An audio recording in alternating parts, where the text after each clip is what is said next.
exploring wild dreams, beating tongue twisters till we're ruling the scene. No boring moments, yeah, we've got the flow.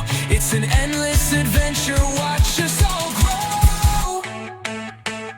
Whoa, Mike's English class, where the fun won't quit. Every word and phrase, yeah, it all just fits. From nouns to verbs, it's the ultimate mix. Mike's making English the coolest fix.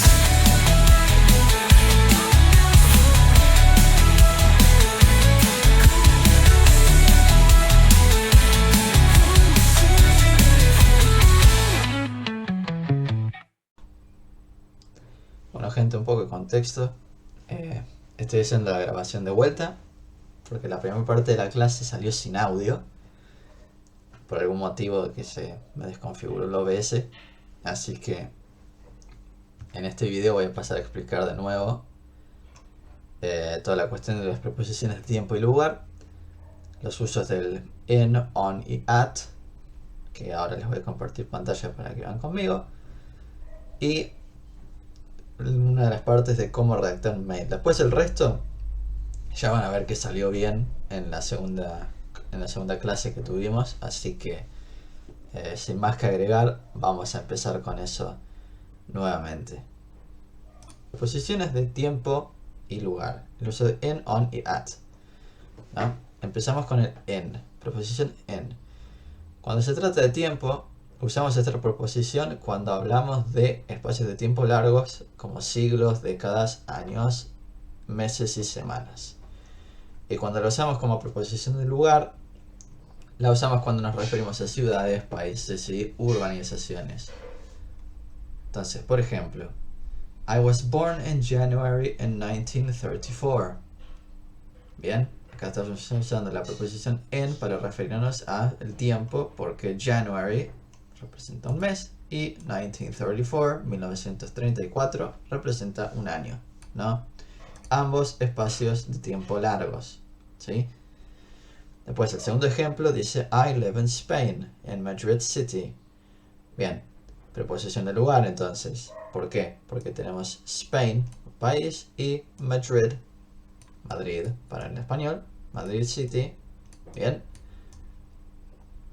una ciudad, ¿no? Entonces acá usamos el en para referirnos a ciudades, países y urbanizaciones. Después, otro uso que tenemos para la preposición en, si bien se usa para espacios de tiempo más largos, también lo usamos para hablar de partes del día como in the morning, in the afternoon, in the evening. Claro, no se usa para todos porque no aplica a todos los momentos del día, a todas las partes del día, porque ya vamos a ver que hay partes del día en las cuales aplica otra preposición que estará acá presente. Bien, entonces, ya terminando con la preposición in, vamos con la preposición on. Bien, que ya después más adelante voy a ir haciendo explicaciones de cada uno, ¿sí? Ok. Tenemos preposiciones on, la preposición on. Esta preposición habla de una manera un poco más específica, porque cuando la usamos como preposición de tiempo, la usamos para referirnos a días específicos o a fechas específicas.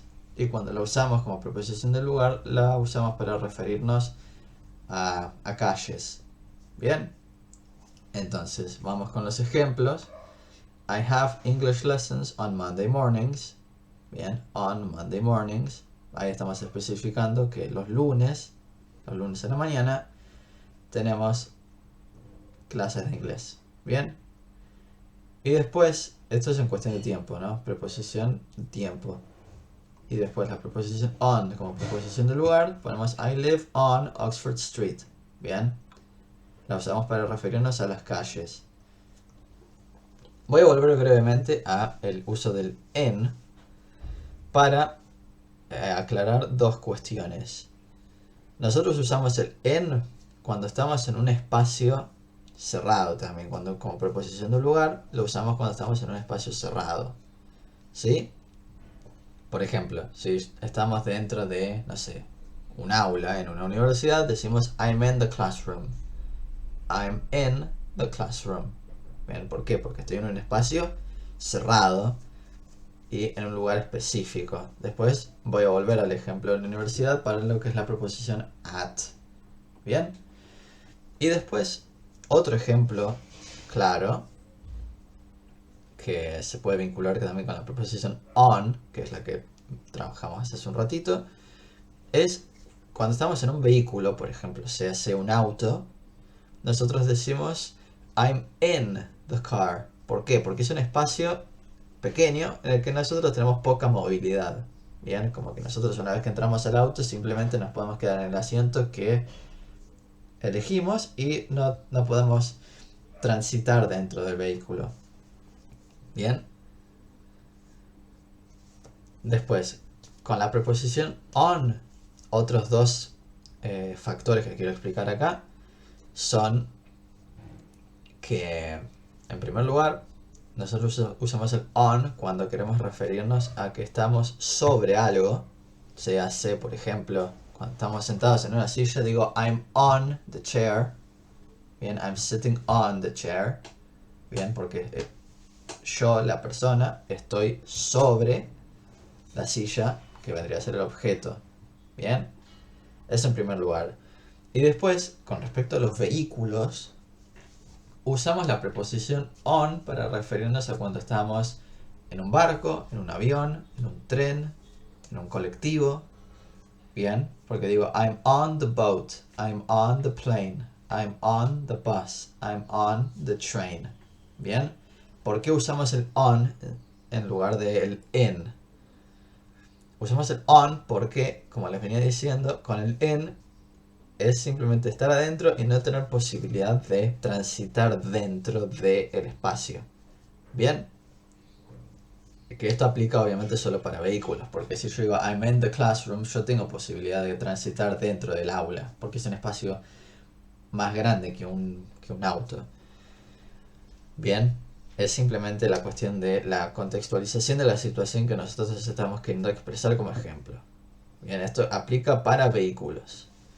Entonces, el on, si yo digo I'm on the boat, I'm on the train, uso el on porque yo dentro de esos vehículos, como tienen un tamaño grande, yo puedo tener movilidad dentro del vehículo. Yo puedo caminar por un pasillo dentro del tren, puedo caminar dentro de un barco, puedo caminar en un avión. Bien, entonces por eso usamos el on. Después vamos con la preposición de at. Bien, esta preposición la usamos para referirnos a situaciones mucho más específicas.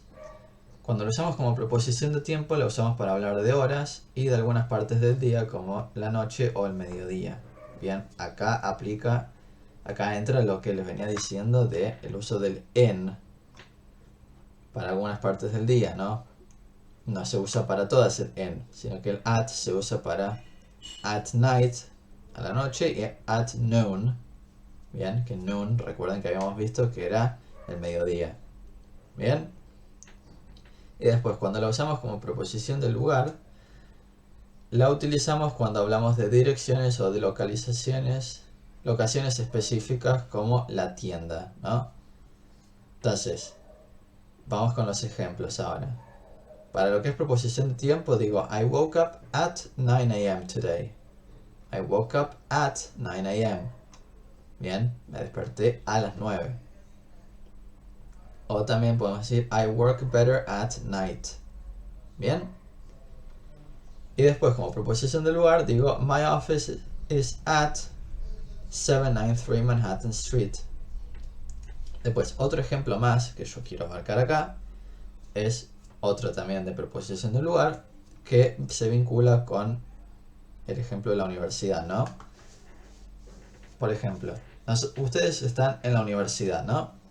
En lo que es el campus de la universidad, ¿no? Todo el edificio completo. Entonces, cuando no están aclarando en qué parte del edificio están y quieren decir que están en la universidad, dicen I'm at university. ¿Por qué? Porque no estoy especificando en qué parte de la universidad estoy. Bien, I'm at university, pero no estoy diciendo si estoy en el aula, si estoy en la cafetería, si estoy en el gimnasio, si estoy en el predio o etcétera, si estoy en algún otro lugar. Bien. Bueno, esto con lo que es la cuestión de las preposiciones in, on y at. Pero obviamente no son las únicas preposiciones que hay, ¿no? Obviamente tenemos 3 tipos de preposiciones diferentes y cada una tiene un grupo extenso. Bien, entonces, ahora yendo a la página siguiente tenemos prepositions of time, place, movement. Preposiciones de tiempo, lugar y movimiento. Bien, entonces, en las preposiciones de tiempo tenemos, verán en el cuadro que tienen el material, verán la traducción de cada uno. Entonces yo les voy a ir diciendo los términos en el inglés para que vayan escuchando mi pronunciación. Tenemos before, en preposición de tiempo, ¿no? Before, after, during, while, as, since, until, ago, about y for. Después, en prepositions of place, preposiciones de lugar, tenemos in front, behind, above, below, under, between, beside, near, by, over, on y next to. Bien. Y después en preposiciones de movimiento tenemos across, along, around, away from, down, from, into, off, onto, out of, to, up y towards. Bien. Entonces, observaciones que quiero hacer en las diferentes preposiciones, ¿no? Entonces, vamos con las partes de above, over y on. Bien, ustedes verán que tanto above como over y on significan encima. Bien. ¿Cuál es la diferencia acá? La diferencia de uso acá es el contexto, ¿no? ¿Por qué? Porque sí, el above se usa cuando tanto el above como el over o on se usa cuando un objeto está por encima de otro. Pero cuando digo que cambia el contexto, digo por ejemplo, no sé, cuando queremos hablar de un edificio que tiene 2 departamentos, uno arriba del otro, nosotros el término más adecuado para usar para referirnos a esta parte es above, porque está encima, el contacto es inmediato. Bien, el contacto, la fricción entre un departamento y otro es inmediata, ¿no? Es la cuestión de el piso del departamento de arriba es el techo del de abajo, básicamente. No están así, porque obviamente hay diferentes cimientos, ¿no? Cuestiones ya arquitectónicas acá, ¿no? Pero... Y después, en cambio, el over representa el estar encima de algo, pero no es necesario el contacto, ¿bien? Sería como si yo digo, no sé, tengo mi teléfono acá, digo, y mi mano, digo, the phone is over my hand, pero no hay contacto necesario. Puede estar así, como puede estar así, como puede estar así. ¿Bien? No sé si se llegará a ver ahí con la cámara, pero bueno. Ahí está una de las diferencias, ¿no? Primero la diferencia del contexto y después la diferencia de las cuestiones técnicas del concepto. ¿Bien? Y con el on pasa lo mismo. Como que over y on, eso sí, apuntan a lo mismo. Solo tienen una diferencia con el above. Y después pasa lo mismo entre el below y under. ¿Bien? Entonces, below, aplicamos de vuelta el ejemplo de los departamentos, ¿no? El departamento de abajo, the apartment from downstairs is below the other apartment. ¿Bien? Está por debajo del otro departamento. ¿Bien? En cambio, si nosotros hacemos under, pongo mi mano, ¿no? Pongo mi mano así, y el teléfono, ¿no? Under. ¿Bien? No hay contacto. Bien, necesario. Puede estar así también, que eso también sería under. Bien. Pero, para hacer la diferencia, mantenemos cierto espacio entre una cosa y otra. Entonces, por ejemplo, un ejemplo más sencillo es, si yo me meto abajo de la mesa, digo I'm under the table. ¿Bien? ¿Por qué? Porque estoy debajo de la mesa, pero no estoy pegado a la mesa. ¿Sí? Entonces, ahí... Bien, ya vemos lo de above y below. Perfecto. Entonces después tenemos between, beside, near, by, over, on y next to. Bien, que acá con beside y next to, verán que los dos significan al lado, ¿no? Que esto sí, no varían mucho. Esto sí se puede decir that person is beside me o that person is next to me. Bien. Ahí no hay mucha diferencia. Después vamos con las preposiciones de movimiento. Bien. Entonces, con las preposiciones de movimiento tenemos across, along, around, away from, down, from, into, off, onto, out of, to, up y towards. Bien. Entonces, vamos a ir con un ejemplo, ¿no? Entonces, acá tenemos que across significa a través de, ¿no? Que es ir de un punto A a un punto B atravesando algo, ¿no? Entonces, si yo, por ejemplo, digo I walk across the forest, digo camino a través del bosque. En cambio, si yo quiero decir que camino a lo largo del bosque, digo I'll walk along the forest.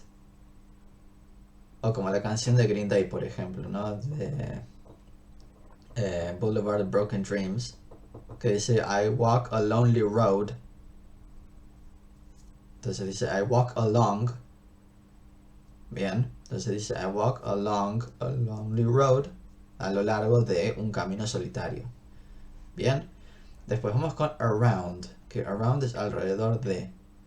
Que esto es la cuestión de caminar por la periferia. Bien, rodear el camino que nosotros queremos hacer. Entonces si yo digo I walked around the forest, digo caminé alrededor del bosque. Bien, fíjense el movimiento que haría yo, ¿no? Consideren la personita, ¿no? Así, alrededor, como circular la frontera.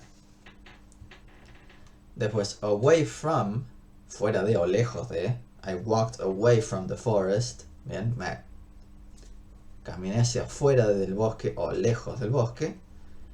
Después I walked down the stairs. Bien, walk down, ir para abajo, caminar hacia abajo. Después el from sería desde, ¿no? Y lo usamos para cuando queremos decir caminé de un punto A hasta un punto B. Entonces el from lo tenemos que vincular con el to. Bien, lo podemos vincular con el to porque también se puede usar el from solo. I walked from home, por ejemplo. Bien, caminé desde casa. Bien. Entonces después tenemos el into, que es hacia adentro, ¿no? Por ejemplo, I walked into the forest, caminé hacia adentro del bosque.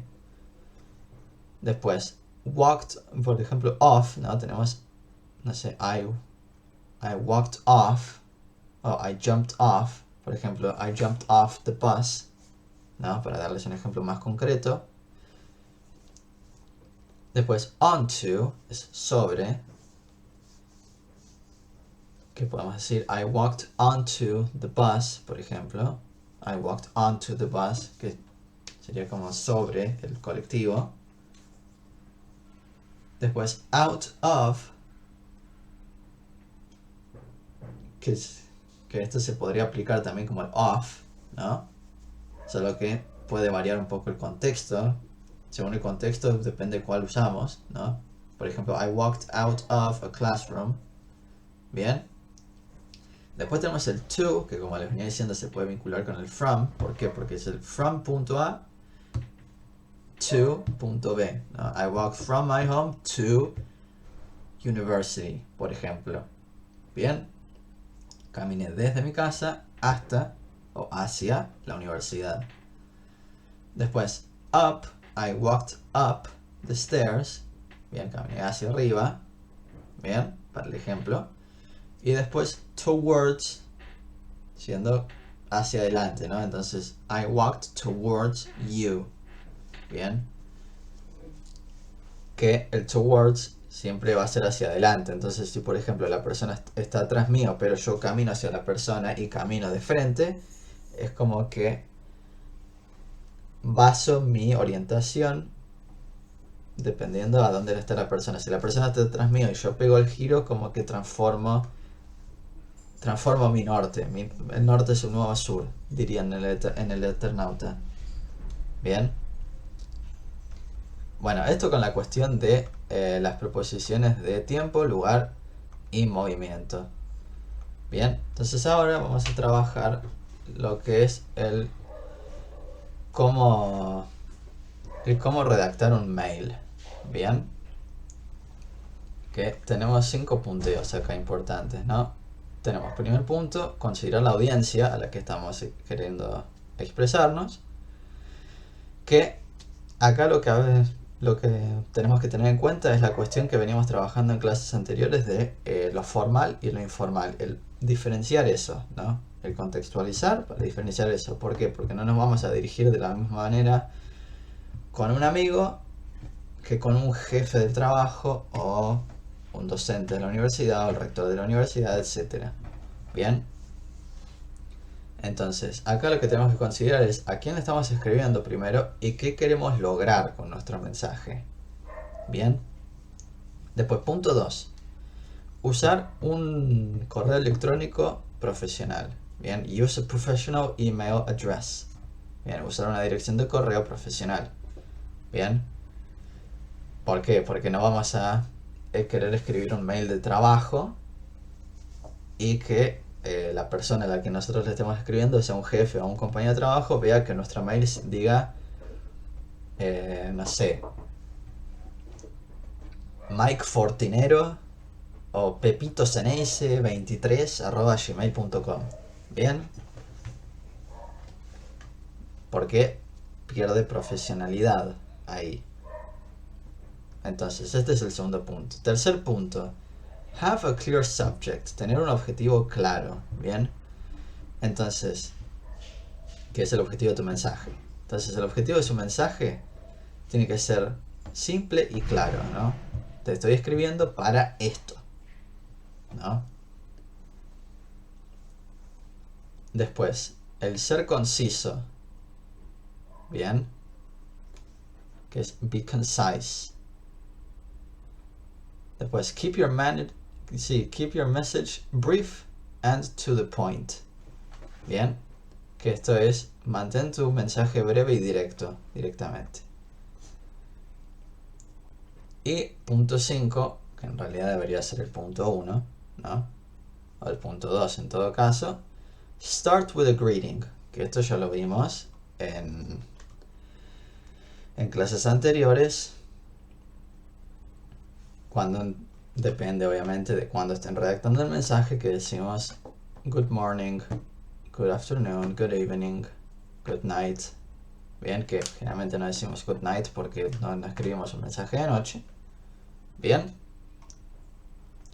Entonces, esta es la cuestión que fuimos viendo de how to write an email. Después ya en la parte de la clase que quedó grabada bien, fuimos viendo el resto.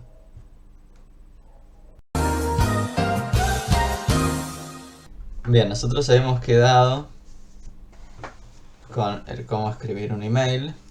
Habíamos quedado hasta el punto 5, ¿no? De empezar con un saludo. Ya habíamos visto que teníamos que ser concisos, tener un objetivo claro, usar una dirección de mail profesional y contextualizar y considerar la audiencia a la que nosotros nos queremos dirigir con nuestro mensaje. Bien. Después, el punto 6 entonces es state the purpose. Bien. Que es provide the purpose of your email in a concise way. Bien. Entonces, lo que quiere decir esto es que expresemos el objetivo de nuestro mensaje, ¿no? Lo que nosotros generalmente hacemos en el español cuando ponemos me dirijo hacia usted o ustedes por tal motivo, ¿no? O simplemente con el subtítulo que ponemos arriba en el área de redactar un mail, que verán que dice subject generalmente, bien, en el inglés. Entonces ahí es donde ponemos el objetivo de nuestro mensaje en el mail, el objetivo de nuestro correo, ¿sí? Después el punto 7 está relacionado con el resto, ¿no? Particularmente con el punto 4 que dice use short sentences. Que lo que hace, dice short sentences help your main point across. Que lo que hace es que, lo que quiere decir esto es que las oraciones cortas ayudan a llegar al punto de forma más directa. Como que no opacan la idea principal.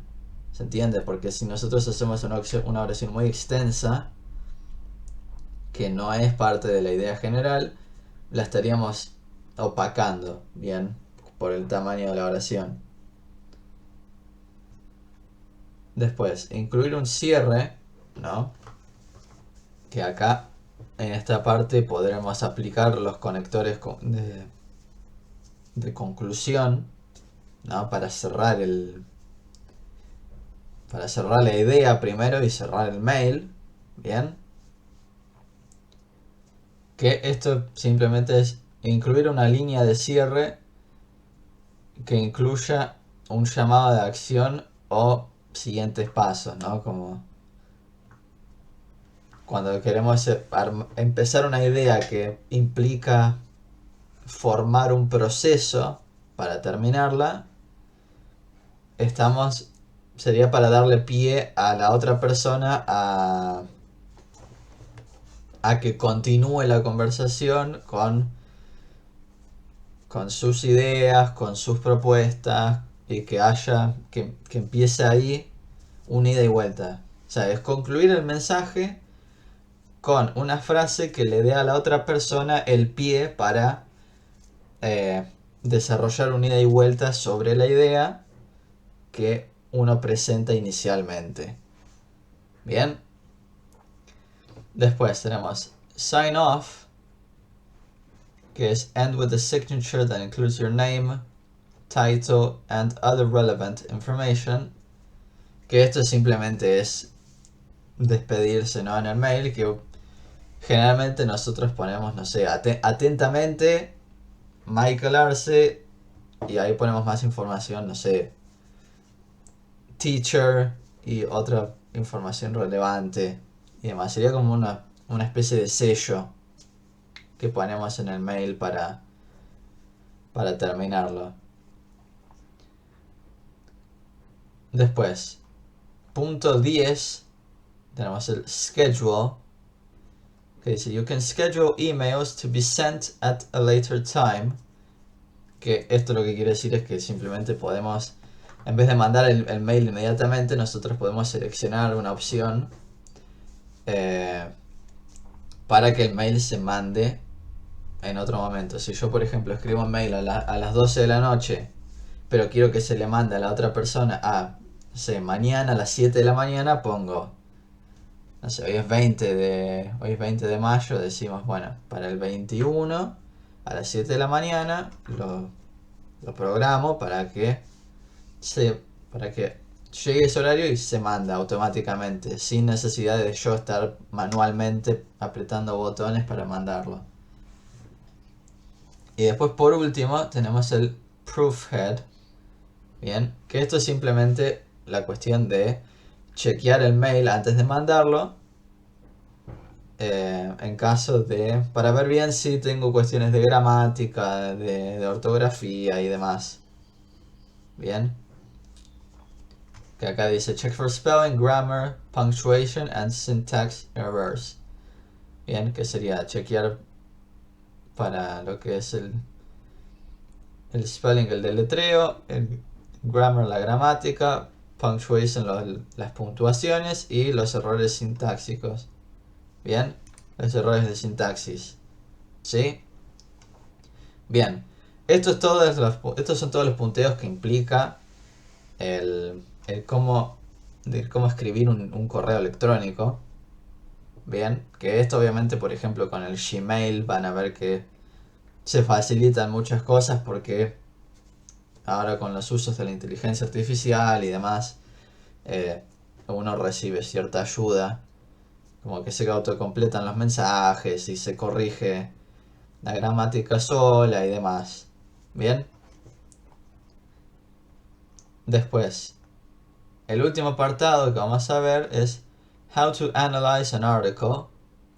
Bien, como analizar un artículo, que puede ser un artículo periodístico, un artículo de investigación y demás. Bien, entonces para analizar un artículo vamos a comenzar identificando su objetivo y su estructura. Luego evaluamos la claridad y la coherencia del texto, la validez de la información y la relevancia de los argumentos. Y finalmente hacemos una reflexión sobre las fortalezas y debilidades del estudio, ¿no? O sea, 3 punteos importantes, los 3 punteos principales de cómo analizar un artículo, ¿no? Que el análisis de un artículo en inglés, así la metodología de análisis, va a ser la misma que un artículo en español.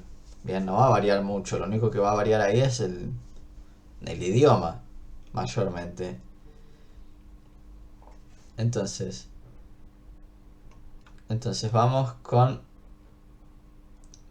el primero, ¿no? Que es identificar la estructura y el objetivo del artículo, ¿no? Entonces tenemos ahí lo que tenemos que hacer es tenemos el título, de qué trata el artículo, ¿no?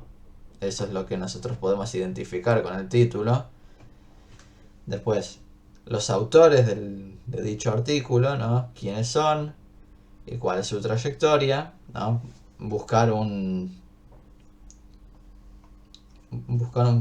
trasfondo detrás de los autores, ¿no?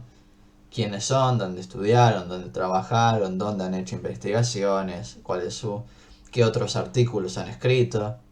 Bien. Después tenemos el resumen, que en inglés se llama abstract. Bien. Que esto, si trabajan con artículos, no sé, de derecho, de historia, de metodología de la investigación y demás, van a ver que tienen el resumen primero en español y después lo tienen en inglés y dice abstract. Bien, esto en la mayoría de los casos, ¿no?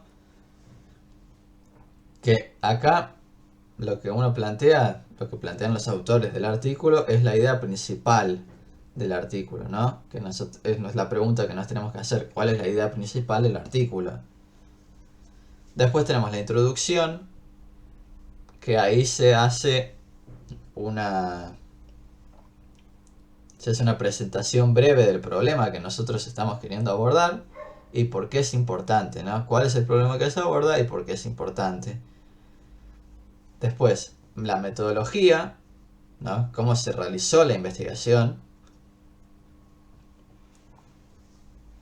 Después los resultados, que los resultados se suelen poner al final, ¿no? Porque nosotros entre metodología y resultados tenemos que tener todo un desarrollo primero, como para saber qué resultados se obtuvieron de dicho artículo. Como que nosotros en el medio tenemos que analizar todo el artículo, toda la información que nos dan antes de presentar resultados. Bien, entonces los resultados es simplemente qué se encontró. Después conclusiones, qué se puede concluir a partir de estos resultados, ¿no? Sería como, bueno, obtuve estos resultados, ¿qué pienso de estos resultados? ¿Qué obtuve? Entonces es hacer es plasmar los resultados a texto, básicamente, o a un nivel más descriptivo, en lugar de hacerlo en modo de punteo. Después tenemos discusión, que a lo que apunta es cómo se interpretan los resultados y qué implicaciones tienen. Y después por último, el primer paso son las referencias, ¿no? Que es fijarnos de qué fuentes se basan eh, los autores de el artículo que nosotros estamos analizando. Bien, que este es un aspecto fundamental para el desarrollo de una investigación, el tener fuentes para validar nuestra investigación, ¿no? Para validar la investigación del autor del cual nosotros estamos haciendo el análisis de su artículo, como para dejarlo dentro del tema que estamos trabajando ahora. Después, segundo punteo, evaluar la calidad y rigor del artículo, ¿no? Que esto es la cuestión de analizar qué tanta coherencia tiene, porque si nosotros estamos leyendo el artículo y vemos que está redactado mal, que están mal los punteos, que tiene errores que tiene errores gramaticales y errores no sé, de escrito, ahí vamos a ver qué tanta coherencia y claridad tiene. ¿Bien? Entonces, a lo que vamos, como para concluir fácil, el texto es fácil de entender y está bien organizado. Eso es lo que nosotros tenemos que analizar. ¿Bien? ¿Por qué? Porque si nosotros analizamos un artículo y vemos que va saltando a la idea principal y va pegando saltos totalmente inconexos, nosotros vamos a decir, mira, no está bien organizado esto. Porque un artículo tendría que tener cierta organización, que es la organización que nosotros vimos en el primer apartado, ¿no? Entonces, si yo, por ejemplo, pongo primero la metodología, después pongo las referencias, después pongo la metodología, pongo, no sé, la introducción, los resultados y todo desorganizado, ahí voy a estar diciendo, mira, no está bien organizado esto tiene que ir así, y uno tiene un modelo generalmente a seguir. Bien, después, segundo punto, originalidad. Bien, ¿esto qué quiere decir? El estudio que se hace es algo que no se investigó antes, o es algo, o en todo caso algo que se haya investigado antes, pero un aspecto en el cual no se haya indagado demasiado, o es algo que ya todo el mundo conoce. Entonces, uno cuando analiza esto, por ejemplo, no sé, que se nos presente un artículo de, no sé, el movimiento de, no sé, de la historia de la universidad, vamos a decir. Se nos presenta un artículo de la historia de la universidad. Entonces, por ejemplo, no sé, queremos hacer el autor el autor del artículo que nos presentan habla de la historia de los rectores de la universidad. Entonces nosotros decimos, che, pero de esto ya se habló, ¿no? De esto ya se hicieron 20 artículos al respecto. Entonces no es un tema original. Está simplemente volviendo a una idea que ya se trabajó, a un concepto que ya se trabajó. Entonces la idea sería presentar una idea nueva. Podés hacer un estudio sobre la universidad, pero hacer un análisis sobre otra cosa de la universidad, porque hay tantas áreas sobre las cuales uno puede indagar. Bien, entonces a eso apunta la cuestión de la originalidad. Después, la validez. Este punto de la validez está relacionado con las fuentes. Bien, con las fuentes y la bibliografía que nosotros podemos tener al momento de investigar. ¿Sí? Entonces, ¿qué quiere decir esto con la validez? Son resultados válidos y viables.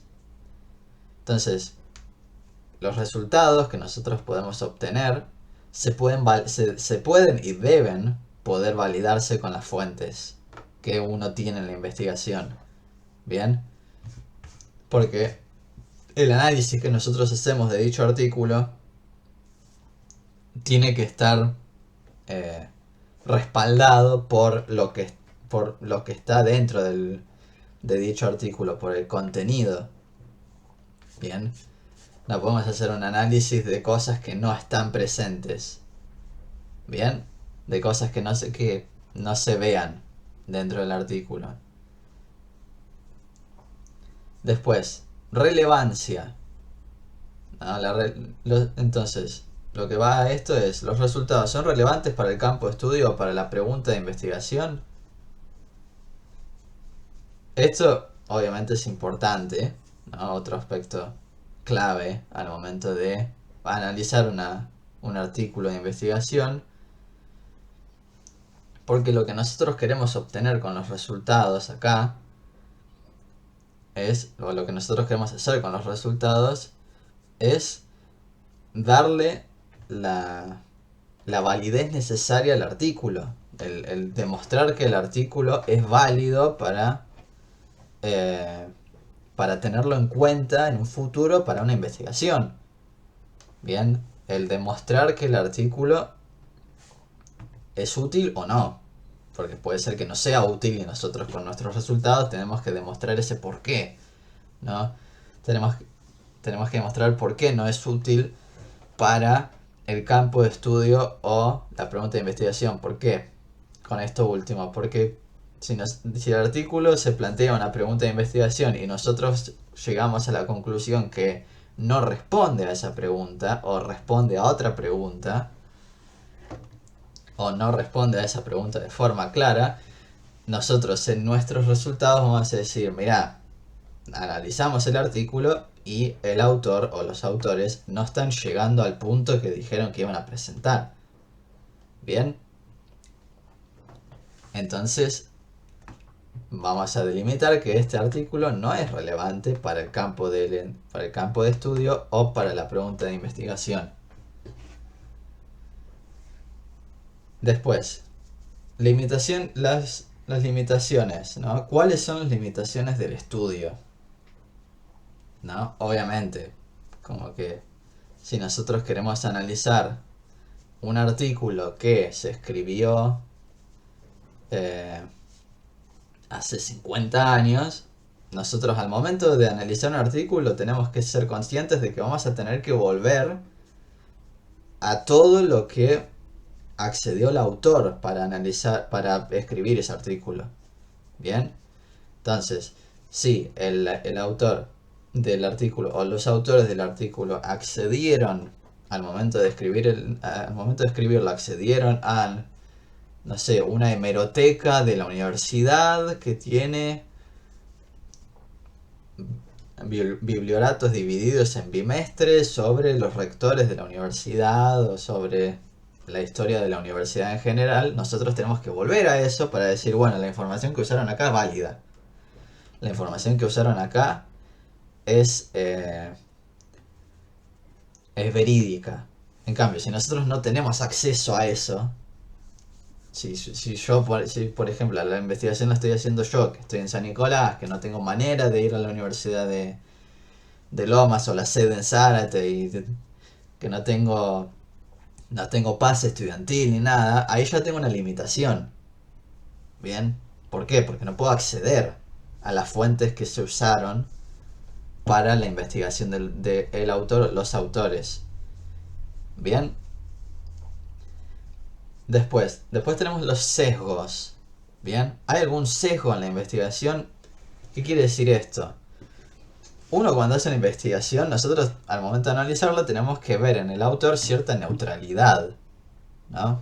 Como que no podemos ver una postura completamente partidaria dentro de un artículo, porque si nosotros tenemos que hacer un artículo en el que tenemos que hablar de, no sé, digamos que queremos hacer un artículo del movimiento obrero, por ejemplo, pero después tenemos que hablar del lado dirigencial, sí, vemos que el autor habla del sector dirigencial con términos denigrantes y con términos despectivos, nosotros ahí vamos a ver un sesgo. ¿Se entiende? ¿Por qué? Porque vemos cierta hostilidad en lo que es el expresarse sobre quien a la larga es un actor social del proceso. Bien.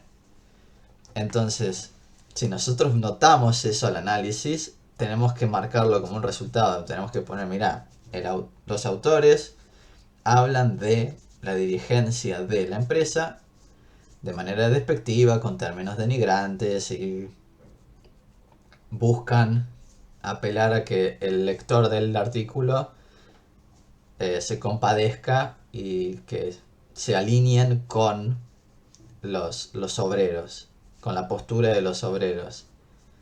Y no están marcando una postura de neutralidad en su redacción del artículo y en su redacción de la investigación.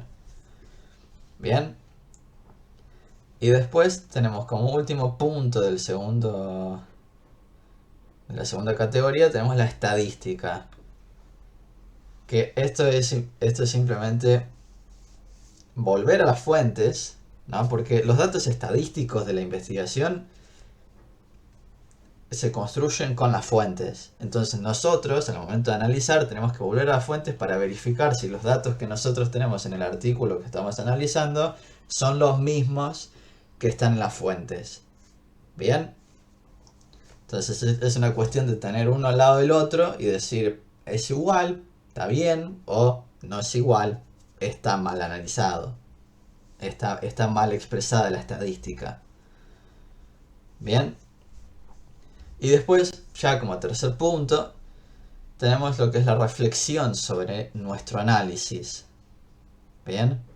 Que esto sería nuestra conclusión, básicamente. Todos estos apartados entran en nuestra conclusión. Bien. Que son, ¿qué aprendiste del artículo? ¿No?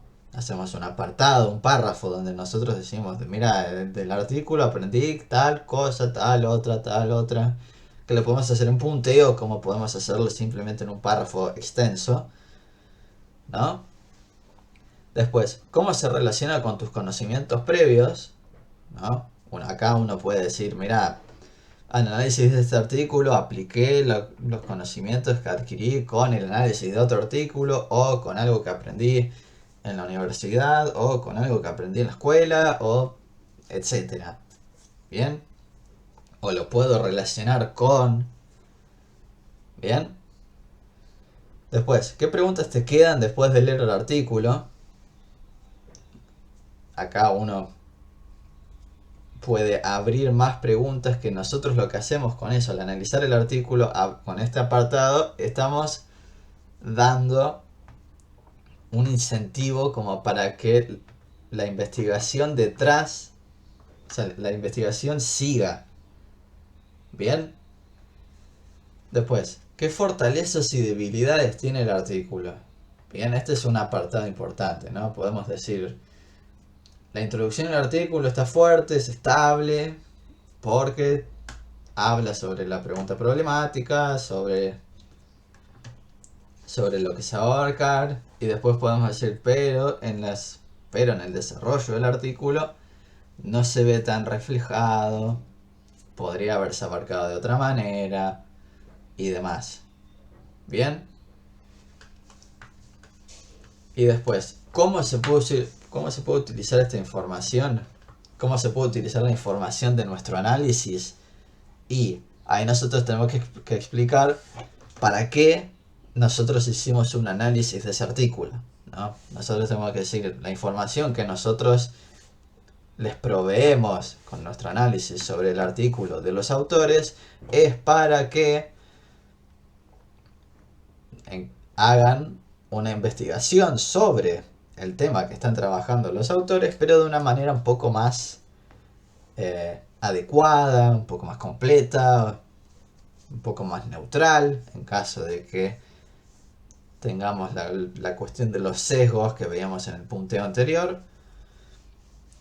Y como para generar, es más como para cerrar la idea, es como más para generar un incentivo a aquellas personas que lean nuestro análisis a que desarrollen una investigación propia sobre o el tema trabajado o un tema similar, ¿no?